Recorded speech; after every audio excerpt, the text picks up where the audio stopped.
Hello everyone, कैसे हैं आप सब। एक बार पुनः शिव कोचिंग क्लासेस पर स्वागत है। उम्मीद करता हूं आप सब अच्छे होंगे, मस्त होंगे, बेहतर होंगे, आपकी पढ़ाई बेहतर चल रही होगी। हिंदी में आज आप लोग सीखने वाले बच्चों हजारी प्रसाद द्विवेदी जी का साहित्यिक परिचय 2024 में आपको किस प्रकार से लिखना है। बहुत सारे बच्चों को डाउट में रहता है हमेशा कि सर हमसे याद नहीं हो पा रहा है, इसको कैसे लिखना है। आप अपने भाषा में लिख सकते हो, बस रचनाएं आपको पता होनी चाहिए। 2 रचनाएं, आप जितने भी लेखक हैं, जितने भी कवि हैं, हमने आपको बताया था कि 4 लेखक और 4 कवियों के नाम, जिनकी 2-2 रचनाएं आपको तैयार करना है। बाकी उनका सबका मैं सेपरेट वीडियो ऑलरेडी प्रोवाइड भी किया था और एग्जाम के पहले अभी भी प्रोवाइड करूंगा, तो आप लोग निश्चिंत रहें। जैसे आज आप हजारी प्रसाद द्विवेदी जी का, इसके पहले मैंने कल आपको तुलसीदास जी का समझाया था बच्चों, और भी ऐसे आपको समझा दूंगा जिस पर आपको मतलब साहित्यिक परिचय सीखना होगा। जिस पर आपका डिमांड रहता है बच्चों, उस पर मैं वीडियोज प्रोवाइड कर देता हूं। चलिए शुरू करते हैं। इनकी आप प्रमुख रचनाओं में 2-3 रचनाएं आपसे वैसे भी बनता होगा, जैसे आत्मकथा है ना, बाण भट्ट की जो आत्मकथा आप लोगों ने पढ़ा होगा, अशोक के फूल, चारुचंद्र लेख, कल्पलता, पुनर्नमा, और बहुत सारे हैं, ऐसा नहीं है। जैसे पृथ्वीराज रासो, पृथ्वीराज रासो किसकी रचना है? तो हजारी प्रसाद द्विवेदी जी का पृथ्वीराज रासो। बच्चों ये ना केवल 12th लेवल में, बल्कि आगे चलकर जब आप कंपटीशन की तैयारी करोगे, मतलब किसी जॉब की तैयारी करोगे, तो वहां पर एंट्रेंस एग्जाम में हिंदी में पूछा जाता है। ठीक है, कि चारुचंद्र लेख ये किसकी रचना है? हजारी प्रसाद द्विवेदी जी की। पृथ्वीराज रासो हजारी प्रसाद द्विवेदी जी का। अब इसमें कोई ट्रिक की जरूरत नहीं, क्योंकि आपको 2 ही आपको रचना तैयार करना है, तो 2 रचना कोई भी आप तैयार कर लो। आलोक पर्व, अशोक के फूल, ठीक है, आप कल्पलता, कुछ भी तैयार कर लो बच्चों। मेरे हिसाब से तो पृथ्वीराज रासो सबसे बढ़िया है। बाण भट्ट की आत्मकथा, चारुचंद्र लेख, कुछ भी तैयार कर लो, 2 बनना चाहिए। ये उम्मीद करता हूं कि हर बच्चे से बन रहा होगा, हर बच्चे से रचना बनता है, क्योंकि 1 से 2 बार आप पढ़ोगे वैसे भी आपको याद हो जाएगा। ठीक है, संदेश रासक, तो 2 आपको क्लियर कर लेना है, एक बाण भट्ट की आत्मकथा और दूसरा पृथ्वीराज रासो। बन जाएगा ना, बाण भट्ट की आत्मकथा, पृथ्वीराज रासो। याद हो जाए तो कमेंट बॉक्स में लिख देना। बात करते हैं बच्चों भाषा शैली में। भाषा की बात करते हैं तो भाषा में आपको बताना पड़ता है कि जो इनकी रचनाएं हैं, इसमें भाषा कैसा है, सरल है, कठिन है, परिमार्जित है, परिष्कृत है, उर्दू भाषा, संस्कृत भाषा, बोलचाल में कैसी भाषा। इसमें भाषा में आप जैसे आपका शैली अलग हो जाता है, तो भाषा में आप रस, छंद, अलंकार, इसके बारे में बता सकते हो। तो अब आपको लगेगा सर ये तो हम कैसे याद करेंगे कि भाषा में ही लिखना है। अरे भाषा अपने तरीके से लिखना है। थोड़ा बहुत आपको तो पता है कि भाई ये जो लेखक हैं ये कवि नहीं है, तो मतलब कहीं ना कहीं इनकी जो रचनाएं हैं मुख्य रूप से वो कहां पर होगा बच्चों?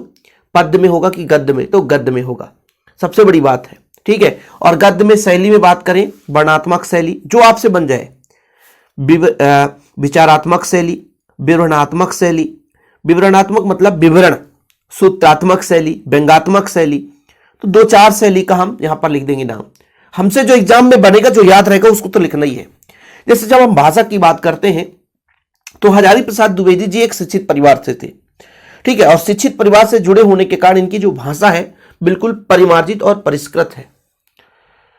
अब जैसे बच्चों किसी का भी आप भाषा शैली लिख रहे हो, तो जब भाषा में लिखोगे तो आप लोग इतना जरूर लिखना कि भाषा का इतना सुदृढ़ प्रयोग किया है कि इनकी जो भी रचनाएं हैं वो एकदम सरल और सुबोध है। आप अपने तरीके से लिख रहे हो ना, मैं अपने तरीके से ही बोल रहा हूं कि भाषा का इतना शुद्धता से प्रयोग किया है, भाषा इतना आसान तरीके से इन्होंने अपनी रचनाएं लिखी है कि इनका जो पढ़ने में जो कविता होती है, या कि मान लीजिए लेखन में गद्य जो होता है, एकदम सरल और सुबोध है। इन्होंने अपने भाषा में संस्कृत शब्दों का, सामान्य बोलचाल में उर्दू शब्द का भी प्रयोग किया है, और साथ साथ काव्य रचना में मुख्य रूप से इन्होंने कई प्रकार के रसों का प्रयोग किया है, और अलंकार के सुदृढ़ प्रयोग से इनकी रचनाएं और शोभनीय हो जाता है, क्योंकि अलंकार जो है शोभा बढ़ाता है। कई प्रकार के छंदों का भी कहीं कहीं प्रयोग किया है। अब देखिए, यदि आप जब लेखक परिचय लिख रहे होते तो वहां पे छंद ना लिखें। कारण होता है कि छंद जो है मुख्य रूप से कविताओं में होता है, तो यहां पर आप छंद ना लिखें, रस लिख सकते हैं, अलंकार का आप लिख सकते हैं, अलंकार आप बिल्कुल प्रयोग कर सकते हैं। तो आप लिख भी सकते हैं कि भाषा में बोधगम्य बनाने के लिए मुहावरे, कहावत और कई प्रकार के रसों का प्रयोग किया गया है। अब रस आपको नहीं पता तो आप साधारण तरीके से आप लिख दो कि भाई करुण रस का प्रयोग देखने को मिलता है, कभी वहाँ पे कभी ना आपको कहेगा कि ये रस लिखो, और ना तो वहाँ पे टीचर को ही ये कहने वाला कि आप क्यों लिखे हो। ये आपकी मानसिकता है भाषा शैली में। हाँ, थोड़ा बहुत मैंने जैसे आपको समझाया कि सबसे पहले तो आप हजारी प्रसाद द्विवेदी जी, वैसे भी ये यदि लेखक हैं तो कहीं ना कहीं शिक्षित तो होंगे ही, तो एक शिक्षित परिवार से होने के कारण इनका भाषा परिमार्जित और परिष्कृत है।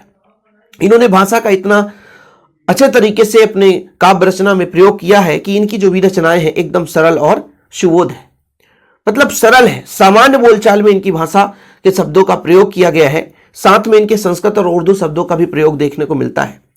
इन्होंने अपने भाषा बोध में मुख्य रूप से मुहावरों और कहावतों का प्रयोग किया है, जिससे जो काव्य रचना है इनकी इतनी सरल और सटीक हो गई है। भाषा को सरल बनाने के लिए विभिन्न प्रकार के अलंकारों को रसों के साथ संयोग किया है कि आप अपने भाषा में लिख रहे हो। और जब आप शैली की बात करते हैं बच्चों, यहां पे जो हजारी प्रसाद द्विवेदी जी हैं, उन्होंने अपने शैली में मुख्य रूप से वर्णनात्मक शैली, वर्णनात्मक मतलब किसी भी चीज का वर्णन किया है। व्यंग्यात्मक शैली मतलब किसी तत्व को व्यंग, जैसे मान लीजिए आप बीमार हैं और आपके सामने कोई तंज कस दे तो वो व्यंग हो जाता है, ठीक है। विचारात्मक शैली का भी प्रयोग किया है, मतलब किसी चीज को गंभीर रूप से, कुशल रूप से उस पर विचार कर सके। जैसे किसी व्यक्ति के बारे में रचना की गई तो उसके चरित्र के बारे में विचार कर सके। तो शैली में आप 2-3 शैली लिख सकते हैं कि द्विवेदी जी की शैली में मुख्य रूप से वर्णनात्मक शैली, व्यंग्यात्मक शैली, हास्य व्यंग्यात्मक या भावात्मक शैली का प्रयोग देखने को मिलता है। अब आप सोचो कि डिटेल में लिखें, तो यदि आप लिख दें वर्णनात्मक शैली, तो वर्णनात्मक शैली का मतलब क्या होता है? किसी भी सूक्ष्म चीज को थोड़ा सा बड़ा सा रूप दे देना, यानी विषय को सरस बनाने के लिए शैली का प्रयोग किया जाता है। सरस का मतलब होता है सरल तरीका। जब किसी चीज को आप थोड़ा डिटेल्स में पढ़ते हैं ना, तो आपका ज्यादा अध्ययन हो जाता है और आसान हो जाता है। कोई चीज यदि आपको बारीकी समझाया जाए तो तुम्हें और आसान लगेगा बच्चों, सही है कि नहीं? तो हजारी प्रसाद द्विवेदी जी ने अपने जो रचनाओं की बात करते हैं उसमें प्रमुख रूप से वर्णनात्मक शैली, व्यंग्यात्मक शैली, भावात्मक शैली का प्रयोग किया है। तो ये बस तो लिखना है, कुछ है ही नहीं है। और फिर जब बात आती है बच्चों साहित्य में स्थान की, तो साहित्य में स्थान में मैंने आपको पहले भी बताया था कि हिंदी साहित्य में इनका प्रमुख स्थान है, विशिष्ट स्थान है। हजारी प्रसाद द्विवेदी जी एक शिक्षित परिवार से और एक सुदृढ़ पढ़े लिखे व्यक्ति थे, जिन्होंने हिंदी साहित्य में अपना अमूल्य योगदान दिया, जिसके कारण से इनका हिंदी साहित्य में स्थान प्रमुख है। ये सरल और उदार व्यक्ति थे। इनका जो विचार था वो तेजस्वी था, मतलब एक प्रकार से ओज गुण वाले थे। शास्त्रीयता का संगम था, ठीक है। और इन्होंने अपने जीवन में समाज के क्षेत्र में बहुत ज्यादा, मतलब समाज के उत्थान के लिए बहुत ज्यादा कार्य किए। तो इसलिए साहित्य में इनका प्रमुख स्थान था और इनके साहित्य की सेवाओं के लिए हिंदी साहित्य हमेशा ऋणी रहेगा। मैं तो हमेशा कहता हूं कि साहित्य में स्थान अपने भाषा में लिखना है कि हजारी प्रसाद द्विवेदी जी उच्च कोटि के थे। इन्होंने अपना अनमोल समय दिया, हिंदी साहित्य में इनका विशिष्ट स्थान है और हिंदी को समृद्ध बनाने के लिए इन्होंने अपना जितना हो सका भाषा को सरल से सरल और समृद्ध तरीके से प्रयोग किया। और साहित्य में इनकी सेवाओं के लिए हिंदी साहित्य सदैव ऋणी रहेगा। ये अब मैं आपको जितने बार समझाऊंगा ना उतने बार आपको अलग अलग शब्द मिलेंगे।